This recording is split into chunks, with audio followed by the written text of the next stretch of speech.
ശബരിമല എന്ന് പറയുന്നത് എന്താ പറയുക, നമ്മളുടെ ലോകത്തിലെ ഇപ്പോഴുള്ള ശിവൻ ഒരു വലിയ ശക്തിയാണ്, വിഷ്ണു ഒരു വലിയ ശക്തിയാണ്. ഈ രണ്ട് ശക്തികളും ചേർന്നതാണ് അയ്യപ്പൻ. അപ്പോൾ കലിയുഗത്തിലെ ഏറ്റവും വലിയ ഒരു ശക്തിയാണ് അയ്യപ്പൻ.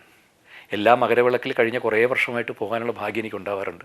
പ്രത്യേകിച്ച് മകരവിളക്കിൻ്റെ ഒരു സമയത്ത് പോയി തൊഴാൻ പറ്റുക എന്ന് പറയുന്നത് അതിൻ്റെ ഒരു വല്ലാത്ത വേറൊരു ഫീലാണ്. കാരണം ആ തിരുവാഭരണം ചാർത്തി നട തുറക്കുമ്പോൾ ഏകദേശം ഒരു 10-ാം തീയതി തൊട്ട് വരുന്ന ഒരു അയ്യപ്പ ഭക്തനും അവിടെ നിന്ന് പോവില്ല.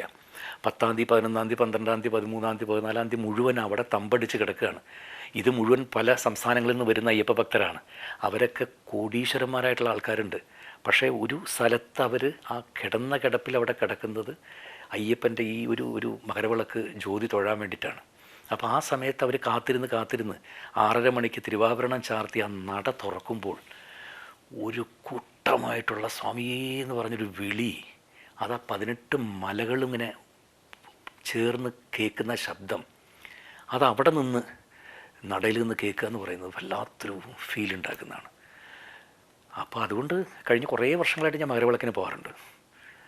അതും ഒരു പുണ്യം. നടന്ന് കയറാൻ പറ്റുന്നിടത്തോളം കാലം പോവുക, അതാണ്. പിന്നെ എനിക്ക് വലിയൊരു ഭാഗ്യം കിട്ടി. എൻ്റെ ഭാര്യയും കൊണ്ട് കഴിഞ്ഞ വർഷം എനിക്ക് പോകാനുള്ള ഭാഗ്യം കിട്ടി.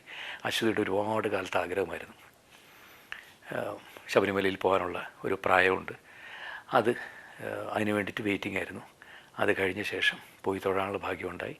ഈ വർഷം കുട്ടികളുടെ കല്യാണത്തിന് അശ്വതി പ്രാർത്ഥിച്ചിട്ടുണ്ട്. കണ്ണനും ചക്കിക്കും വേണ്ടിയും എനിക്ക് എൻ്റെ അടുത്ത 2 മക്കളായിട്ടുള്ള നവനീതിനും താരണിക്കും വേണ്ടിയിട്ടുള്ള അങ്ങനെ 4 കെട്ടുകളെടുത്തിട്ട് കയറണം എന്നുള്ളതാണ്. അപ്പോൾ ഞങ്ങളുടെ 2 പേരുടെയും കെട്ടും കൂടിയിട്ട് 6 കെട്ടെടുത്തിട്ട് കയറണം എന്നുള്ളതാണ് ഞങ്ങളുടെ 2 പേരുടെയും കൂടിയിട്ടുള്ള ഈ വർഷത്തെ പ്രാർത്ഥന. അത് അയ്യപ്പൻ സാധിച്ചു തരും.